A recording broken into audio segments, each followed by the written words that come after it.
But first, a father, a son, a friend. 21-year-old Pedro Jaramillo's life was cut short this week in a shooting on the west side. Police say they've arrested a suspect, but as the night team's Avery Everett tells us, it hasn't eased Pedro's family's pain or answered their questions. Why would you do it to him? What was the reason that you had to take his life? Even after an arrest, the family of the 21-year-old man shot and killed on the west side this week still has questions. He was a father. He was a grandson. He was a son.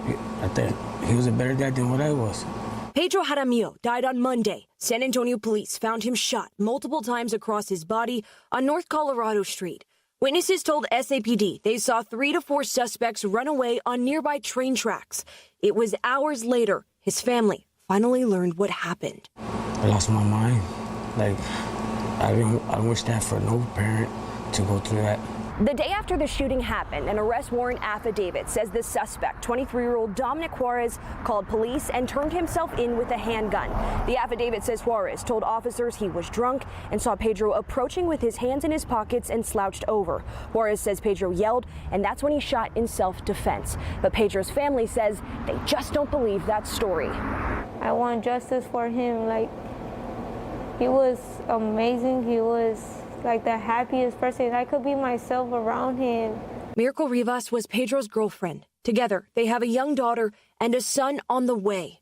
He was a loving, funny, smart, intelligent business person, a hardworking man. Even in her heartache, talking about Pedro makes her smile. He was just everything.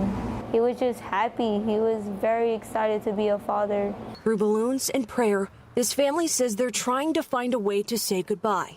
But with questions unanswered, they say they're still on edge.